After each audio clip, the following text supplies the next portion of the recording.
A dump truck was already dumping rock in a Samuel Briggs field when he stepped outside that morning, and it didn't stop when he shouted. He stood there for a second, trying to make sense of what he was seeing, then started walking straight toward it. By the time he reached the lower gate, the truck had already laid a long gray strip across the ground, and another one was waiting behind it with the engine running, ready to keep going. Sam stepped directly in front of the first truck and raised his hand. The driver hit the brakes, and the dumping slowed, then stopped halfway. Sam looked up and said, "Turn it off." The driver leaned out, confused. "Sir, this is the dump site." Sam didn't move. "Turn it off." There was a pause, then the engine cut. The second truck behind it went quiet too. Sam walked closer and looked down at what they had dropped. It didn't belong there. He bent, picked up a piece, turned it in his hand, then dropped it. "Who told you this was okay?" he asked. The driver climbed down and grabbed a clipboard. "We got authorization, sir." Sam took the paper and read it carefully. Cumberland Ridge Materials. Disposal order. Coordinates printed clean and exact, pointing straight to the land under his boots. He read it again, slower this time, then handed it back. "Who signed it?" "Operations manager. Leonard Voss." Sam nodded once. "Then you shut it down until I talk to him." The driver hesitated, but Sam held his ground without raising his voice. A second later, the driver nodded and climbed back into the cab. Both trucks went silent. Sam turned back to the field. The gray strip ran long and straight across the ground, cutting through it like it had been planned that way. Elaine's voice came from behind him. "Sam." He didn't answer right away. She walked closer, saw the trucks, then the ground, and stopped. "What is that?" she asked. Sam kept his eyes on the field. "They say it's a dump site." She looked at him. "Here." "Yeah. They can't just do that." Sam finally turned toward her. "They already did." She stood there for a moment, then asked, "You going to town? Right now? You calling someone?" "No." He headed back toward the house. "I'm going straight to the man who signed that paper." Elaine followed him a few steps. "Sam, don't let them treat this like it's nothing." He nodded once. "That's exactly what they're doing." He got in the truck and drove out. The whole way there, one thing stayed in his head. Nobody asked. Nobody called. They just showed up and started dumping. Cumberland Ridge's office sat off the highway. Clean building, new trucks, everything in place like nothing ever went wrong. Sam parked and walked in. Inside was quiet and controlled. A receptionist looked up. "Can I help you?" "Leonard Voss." "Do you have an appointment?" "No, he's in a meeting." "I'll wait." She pointed to a chair, and Sam sat down. Mud from his boots marked the floor. People noticed, but said nothing. Men walked past him without slowing down. One looked at his boots, then his coat, then kept moving. Sam didn't react. He had seen that look before. At 8:30 a.m., door opened, and a man stepped out with two others behind him, talking like nothing was wrong anywhere. That was Voss. The receptionist nodded toward Sam, and Voss turned. One look was enough. "Yes," he said. Sam stood. "You sent trucks onto my land this morning." Voss looked at him briefly. "Your name?" "Samuel Briggs." Sam handed him the paper. Voss glanced at it without really reading it. "Let's step into my office." They walked in, and the door closed. Voss sat behind the desk. Sam stayed standing. "You dumped rock on my field without permission," Sam said. Voss leaned back slightly. "If there's been a boundary issue, we'll review it." "There's no issue. It's my land." Voss gave a small smile. "We move a lot of material. Sometimes there are placement errors." Sam looked at him. "That's not an error." Voss shrugged. "It's a strip of land." Sam let that sit for a second. "That strip matters." Voss checked his watch. "I understand you're upset." Sam shook his head slowly. "No, you don't." Voss's tone tightened slightly.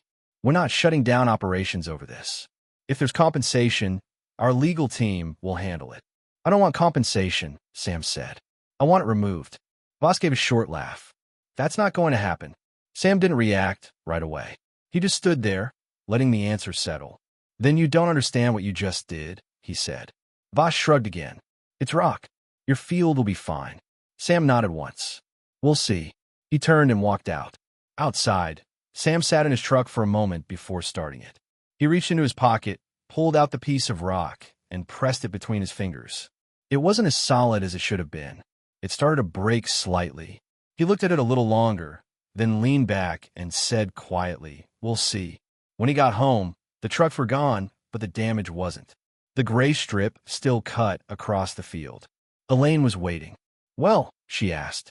Sam stepped out and looked toward the ground. "He's not fixing it," he said. "He's paying you." "Maybe. You taking it?" Sam kept looking at the field. "If I take it," he said, "that means this is finished." Elaine didn't respond. Sam looked down at the rock in his hand again. He didn't have a plan yet, but he knew one thing. This wasn't finished. Samuel didn't go back inside right away when he got home. He stood there for a moment looking at the field again, like he was trying to see something different this time, but nothing changed. The gray strip was still there, cutting through the ground like it had always belonged. He turned and walked toward the shed instead. Elaine watched him, but didn't follow. She already knew that look. When Sam went quiet like that, it meant he wasn't done thinking yet. Inside the shed, everything was where it had always been. Tools on the wall, old parts stacked in boxes, the same workbench he had used for years. Nothing in there had changed, which was the only thing that still made sense that morning. Sam set the rock on the bench and stood over it for a second. Then he picked it up again and pressed it between his fingers. It broke easier than he expected. Not much, but enough to notice. He tried another piece from his pocket. Same thing. It didn't just sit there like solid stone. It gave. That was the first thing that didn't match what he thought he knew. Elaine stepped into the doorway. "You planning on staying out here all day?" she asked. "No, then what are you doing?" Sam didn't answer right away. He picked up another piece, pressed it again, then brushed the small amount of powder off his hand, trying to understand what they dropped. Elaine crossed her arms. "It's waste, Sam." "Maybe." She looked at him carefully. "You don't sound sure." He leaned both hands on the bench. "It's not acting like solid rock." "What does that mean?" "Means it's breaking down too easy." Elaine shook her head slightly. "That doesn't make it good." "No," Sam said, "but it doesn't make it useless either." She didn't respond to that. She just watched him a little longer, then said, "You should talk to someone who knows what's in that stuff." "I will. Not your own guesses." "I said I will." She nodded once and left him there. Sam stayed in the shed another 10 minutes, turning pieces over, pressing them, trying to get a feel for it. He didn't have a plan yet, but something about it was off in a way he couldn't ignore. Finally, he grabbed a feed sack, scooped a handful of different pieces into it, then went back out to the field. He worked along the gray strip slowly, picking up samples from different spots. Some pieces were larger, some already breaking apart. He took his time. This wasn't something he could rush. A truck slowed on the road, and a neighbor leaned out the window. "Heard what happened," the man said. Sam didn't stop working. "Looks that way." The man glanced at the field. "That ground's done." Sam dropped another piece into the sack. "Maybe." "You talked to them?" "Yeah." "They fixing it?" "No," the neighbor shook his head. "Then you need a lawyer." "I'll get one." "Good, because you're not getting that land back the way it was." Sam didn't argue. He just kept working. After a few seconds, the truck drove on. By the time he finished, he had enough samples to fill 2 sacks. He loaded them into the truck and drove into town. The extension office was open, same place it had always been. He walked in and set one of the sacks on the counter. A young man looked up. "Can I help you?" Sam opened the sack and pushed it forward. "I need this tested." The man picked up a piece, turned it in his hand. "Where'd you get it?" "My field." The man frowned. "That's not good." "I figure that." The man set it down. "We can send it out for analysis." "Do it. You want us to notify the state?" "Not yet." "You probably should." Sam shook his head. "I want to know what it is first." The man studied him for a second. "Fair enough." He labeled the sample and set it aside. "Results might take a few days." "That's fine." Sam picked up the second sack. "Know anyone who understands this kind of material better than a lab report?" The man thought for a second. "There's a retired geologist out past Miller Ridge. Name's Walter Green. Still takes calls now and then." Sam nodded. "Where can I find him?" The man gave him directions.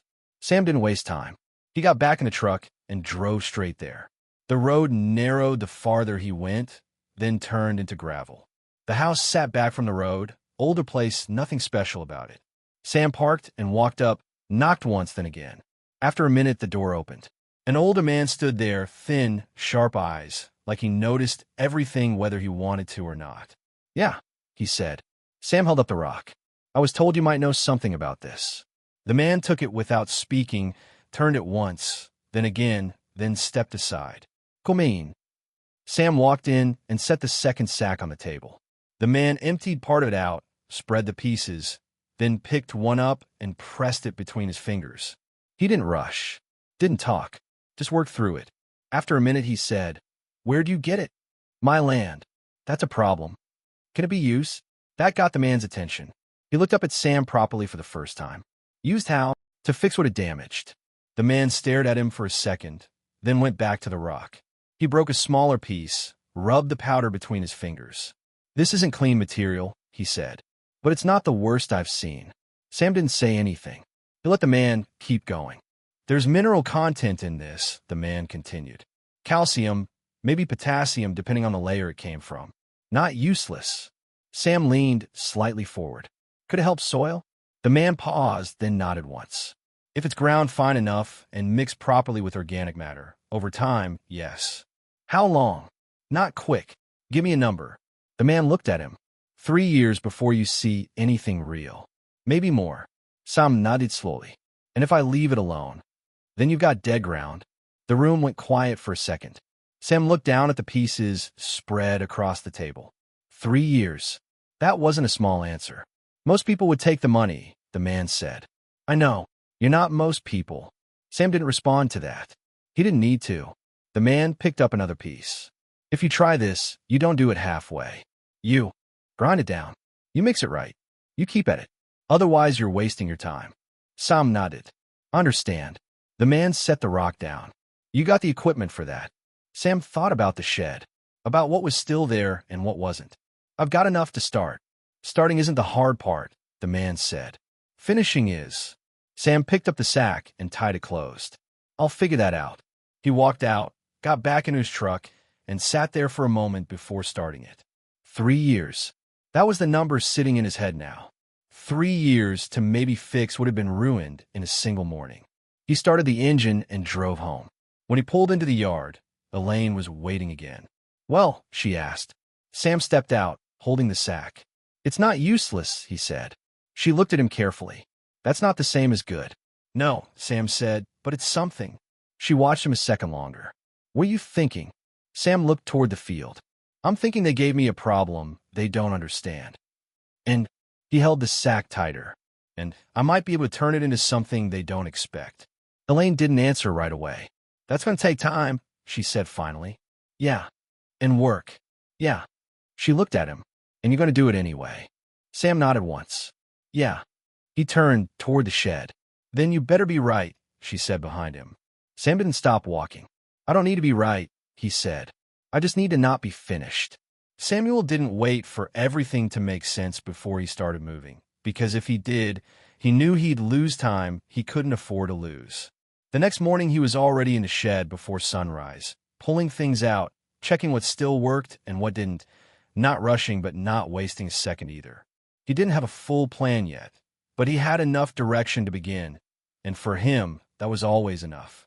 The rock had to be broken down. That part was clear. Leaving it there would kill the ground. Moving it somewhere else would only move the problem. If there was any chance at all, it was going to come from turning it into something the soil could take back. He walked over to the old tractor in the corner and stood there for a moment, looking at it like he was measuring whether it still had anything left to give. Then he climbed up, turned the key, and let it try. The engine didn't catch the first time, but it did on the second, and when it did, it settled into a rough but steady rhythm that told him it was still willing. He let it run while he stood there, thinking through the next step. The tractor could pull, that wasn't the issue. The problem was breaking the rock down small enough to matter. By mid-morning, he was already on the road, heading toward a salvage yard he knew about, one of those places where things went when nobody else wanted them anymore. He didn't call ahead because there was no point. Either they had what he needed or they didn't. When he got there, he walked the yard slowly, taking his time, looking past the obvious junk to find something that still had use in it. He passed over a few machines that might have worked but would take too long to fix. Time mattered now more than anything. Then he found it. An old hammer mill sitting off to the side. Rusted but not broken, worn but not finished. He crouched down, checked the frame, ran his hand along the belt housing, made sure nothing critical was missing. It wasn't pretty, but it didn't need to be. It just needed to run long enough. The owner walked over after a minute and looked down at what Sam was checking. "You planning on using that?" he asked. Sam didn't look up right away. "If it still turns." The man shrugged. "It'll turn. Question is how long." Sam stood up then. "Long enough for what I need." They talked price, not for long, because both of them knew exactly what it was worth. By the time Sam left, the machine was loaded in the back of his truck and tied down tight. When he pulled back into the yard, Elaine was already outside waiting, watching him back up toward the shed. She looked at what he had brought and didn't say anything for a second. Then she asked, "You sure about this?" Sam shut the engine off and climbed down. "No," he said honestly, "but I'm sure enough to try." She nodded slowly. "That's not the same thing. It's close enough right now." He spent the rest of that day getting it set up, and it wasn't clean work.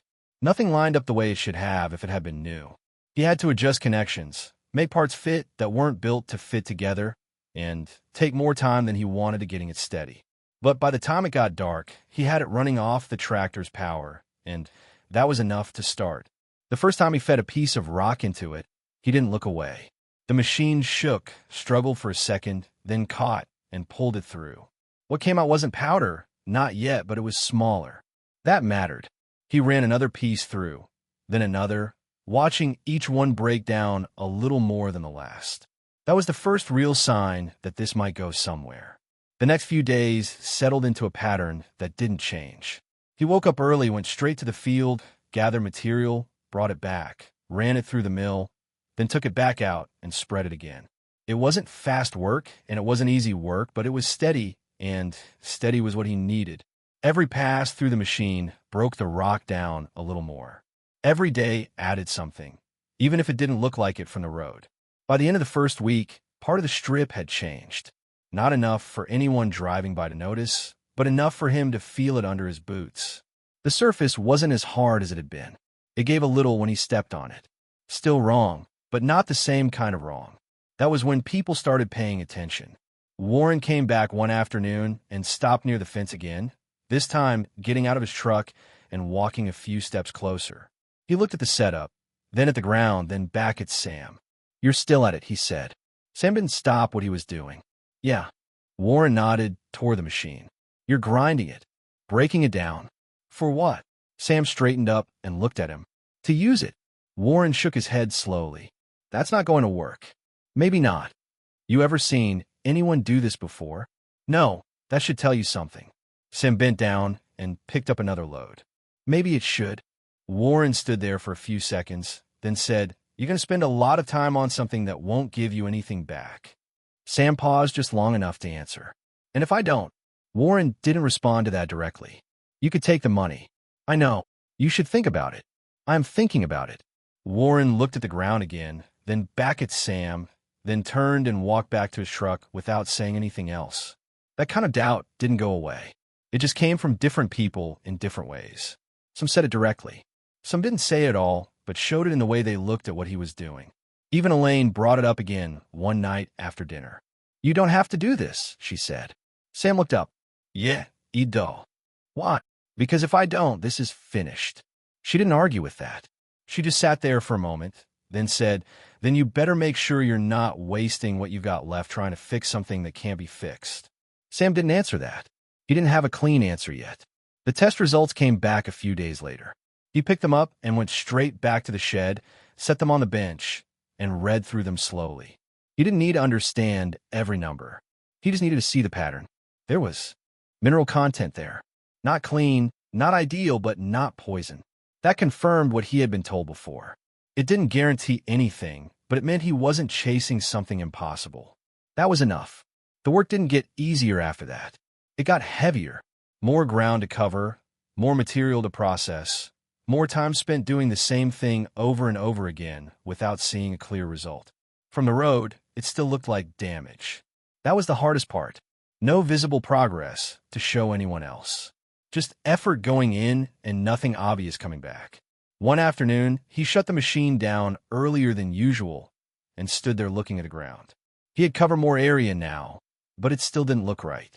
Not even close. For the first time, he felt the weight of it. Not doubt exactly, but the size of what he had taken on. 3 years. That number came back again. 3 years to maybe fix something that had been ruined in one morning. He stepped onto the section he had worked and pressed his boot down harder, testing it. It gave slightly under the pressure. That was new. He stepped again. Same result. Small but real. Elaine walked out and stood beside him. Something different? She asked. Sam nodded once. A little. She looked down. Doesn't look like much. It isn't. Not yet. She glanced at him. But it's something. Sam nodded again. Yeah. He stood there another minute, then turned back toward the machine. Then keep going, she said. He didn't answer. He just walked back and started it up again. Because at that point, there wasn't anything else to do except keep going. Sam didn't change what he was doing. He just pushed harder. The routine stayed the same, but the pace didn't. Every morning started earlier and ended later, and the gap in between filled itself with work that didn't give anything back right away. That was the hardest part of it. Not the wait, not the time, but the fact that nothing looked different from the road. From a distance, the field still looked damaged. Still looked finished. That's what everyone saw when they drove by. And that's what they kept telling him without saying it directly. The first real problem showed up 2 weeks in. The hammer mill jammed halfway through a load and didn't clear on its own. Sam shut it down, pulled the cover off, and found the blockage packed tight inside. It took him over an hour to clear it out, and by the time he got it running again, he had lost half the day. That was the moment he realized this wasn't just going to be work, it was going to be constant setbacks. The next day, the belt slipped twice. The day after that, the tractor started running hotter than it should have. Nothing broke completely, but everything pushed back just enough to slow him down. Elaine noticed it first in the way he came back to the house. Not tired, he was always tired, but quieter. More focused. Something not working? She asked one night. Sam shook his head. It's working. Then what is it? He sat down, took a second before answering. It's slower than I thought. She nodded. That's not the same as not working.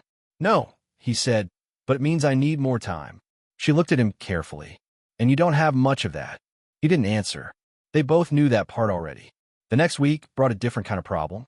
The ground itself started pushing back. Where he had worked it down and mixed it, it held differently after rain. Not better, not worse, just different. One section stayed too wet longer than it should have. Another packed harder when it dried. It wasn't predictable yet, and that made it harder to trust what he was doing. He adjusted as he went, changed how he spread the material, changed how deep he worked it in. Nothing dramatic, just small changes that added up over time. But every change meant more effort, more passes, more hours. That's when the doubt got louder. Not from other people this time, but from the work itself. One afternoon, he stood in the middle of the strip and looked at everything he had done so far. It didn't look like progress. It looked like work layered on top of damage. That was a different kind of problem, because now it wasn't just about proving other people wrong. It was about proving to himself that this wasn't a mistake. Warren came back again that same afternoon, didn't even bother getting out this time.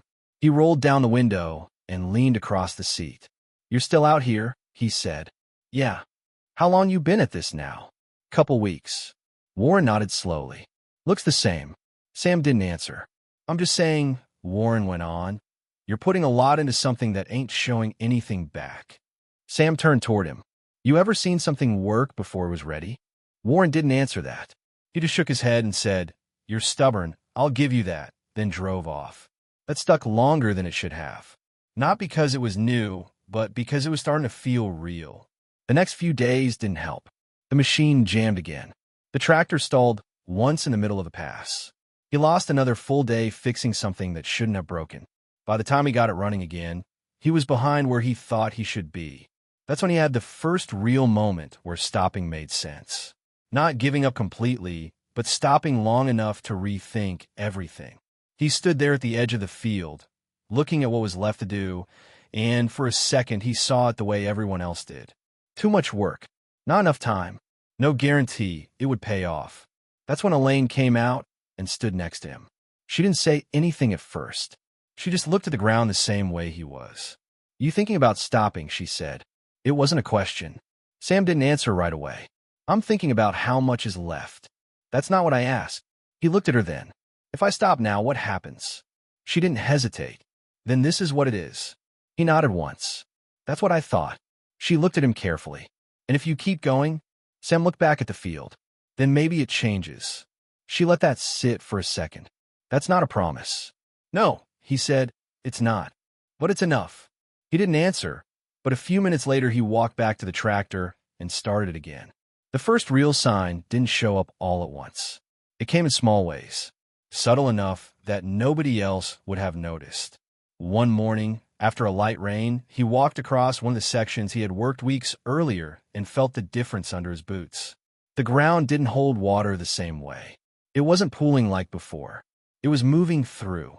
That caught his attention. He walked the same section twice just to be sure. Same result. Later that week, he noticed something else. The surface where he had worked the material in wasn't cracking the same way when it dried. It held together better. Still rough, still not right, but different. That was the second sign. He didn't say anything to anyone about it. Not yet. He just kept working. Because he knew better than to trust early signs too quickly. The real change came a few days later when he saw the first green push through. It wasn't much. Just a thin line of growth along one edge where the material had been worked the most. At first he thought it was weeds. Then he looked closer. It wasn't random. It was consistent. That's when he knew something had shifted. He stood there longer than he meant to, just looking at it. Not celebrating, not reacting, just taking it in. Because for the first time since this started, there was something visible to show for it. Elaine saw it later that day. That wasn't there before, she said. Sam nodded.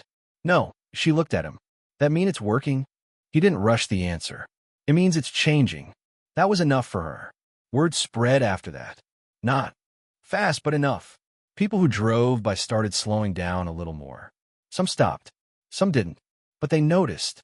Warren came back again, this time getting out of the truck without saying anything at first. He walked a few steps into the field and looked down at the ground. That new? He asked. Yeah. Warren crouched, touched the surface, then stood back up. That shouldn't be there. Sam nodded. I know. Warren looked at him for a second, longer than usual. You might be onto something. That was the first time anyone had said that. Sam didn't respond to it. He didn't need to, because by that point, he wasn't doing it for them anymore. He was doing it because the ground had started answering back. And once that happens, you don't stop halfway. Sam didn't need to convince anyone anymore, because people were already seeing it with their own eyes, and once that happened, things moved quickly. What started with Warren didn't stop there. A week after Warren's field started holding, another farmer named Dale showed up early in the morning with a pickup full of broken soil and rock mix in the back. He didn't waste time talking. He just said, "Mine's worse than yours was." Sam walked over, looked into the truck bed, then said, "Where is it?" Dale drove him out to his land, and the difference was clear right away. The ground wasn't just damaged. It had been neglected for years. Hard, uneven, no structure left. Dale said, "I tried everything. Nothing holds." Sam didn't rush to answer. He walked the field slowly, checked different spots, picked up the soil, pressed it, then stood up and said, "You're not starting where I started. You're starting behind that." Dale nodded. "So what do I do?" Sam pointed to a section near the edge. "You start there. Not all of it. You don't fix everything at once. You fix one part, and you learn from it." Dale asked, "You coming back to run it with me?" Sam shook his head. "No, I'll come back and check it. You run it." That was the rule Sam kept with everyone. He didn't do the work for them. He made them do it. 2 weeks later, Dale came back again, this time without the truck full of dirt. He walked straight up to Sam and said, "It's changing." Sam asked where. Dale said, "The part you told me to start." Sam nodded. "Then don't stop there." A month later, Dale didn't come to ask anything. He came to show. He brought Sam out to his field again, pointed at the section, and said, "This was dead." The ground was still rough, but it was holding. It had structure again. Not perfect, but working. Dale stood there and said, "I didn't think it would get here." Sam looked at him and said, "It's not done yet." That's how it went. Another farmer came in with a field that had been hit by runoff from an old site. The top layer was uneven, mixed, and inconsistent. He said, "I don't even know where to start." Sam walked the ground with him and said, "You start where it's weakest. You don't ignore it." The man followed it step by step. First pass didn't look like anything. Second pass changed the surface slightly. Third pass started to hold. By the time he came back to Sam again, he didn't ask for help. He just said, "I see what you meant now." That was the pattern. People came with problems, left with a direction, came back with results. Not all of them succeeded right away. Some made mistakes. One man tried to rush it and came back frustrated. "It's not working," he said. Sam went out with him, looked at the ground, then said, "You pushed it too fast." The man asked, "So what now?" Sam pointed at the soil. "You slow down and do it right." The man followed it again, this time without rushing. It worked. That mattered more than anything else because it proved the process held even when someone got it wrong the first time. Cumberland Ridge couldn't ignore it anymore either. They didn't just send one person this time. They sent a team. They walked multiple sections of Sam's field, took measurements, checked results, and compared it to their own sites. This time, when Voss showed up, he didn't start with explanations. He started with a statement. "We've applied your process to 3 locations," he said. Sam nodded. And Voss didn't hesitate. 2 are already improving. 1's starting to respond. That was the first time the company said it in clear terms. Not theory, not testing, actual results. Voss stood there a second, then said what he hadn't said the first time they met. "We were wrong to ignore you." Sam didn't respond immediately. Voss went further. "We damaged your land. We dismissed you. And we were wrong." That was direct. Clear. No way to misunderstand it. People standing nearby heard it. Warren heard it. Dale heard it. 2 other farmers heard it. Nobody said anything for a second because that was the moment everything flipped. The same man who had laughed at him was now standing there admitting it out loud. Sam looked at him and said, "Yeah." He didn't stretch it, didn't make a speech. That wasn't his way. What mattered was that it had been said. After that, the company changed how they operated. Not completely, not overnight, but enough that people noticed. They stopped dumping without checking. They started reviewing land differently. And when they had a problem, they didn't try to force a solution. They came back and asked. Sam treated them the same way he treated everyone else. No special treatment. No shortcuts. "You follow it the same way," he told them, "or it won't hold." They followed it, and it worked. Back in town, the change was obvious. People didn't talk about Sam as the man with the problem anymore. They talked about him as the one who figured it out. The extension office started sending people directly to him instead of trying to explain it themselves. One of them told a group, "If you want to understand this, go see Sam. He's done it." That was as clear as it got. One afternoon, Sam had 3 different groups at his place at the same time. Warren was there checking on a new section he had started. Dale was there asking about how to adjust his mix for a different part of his land. And a team from Cumberland Ridge was there taking notes. Sam moved between them, answering questions, checking soil, pointing things out. He didn't rush any of them. He didn't skip steps. He treated each one like it mattered, because it did. Elaine stood on the porch watching it happen. 3 different trucks, 3 different groups, all there for the same reason. She said, "You see this." Sam looked up. "Yeah, they're all here for you." Sam shook his head. "They're here for the work." She smiled slightly. Same thing. By the next season, it wasn't just Sam's field that had changed. There were multiple fields across the area showing the same pattern.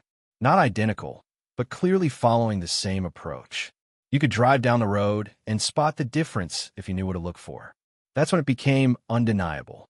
Not just one case, not just one success, a repeatable result. Warren said it best one morning when he stood next to Sam and looked out across both their fields. "You didn't just fix yours," he said. Sam didn't answer right away. Warren continued, "You gave the rest of us a way to fix ours." Sam nodded once. That was the part that mattered. Not recognition, not being right. The fact that what he figured out didn't stop with him. It carried forward into other fields, other people, other decisions. And it held.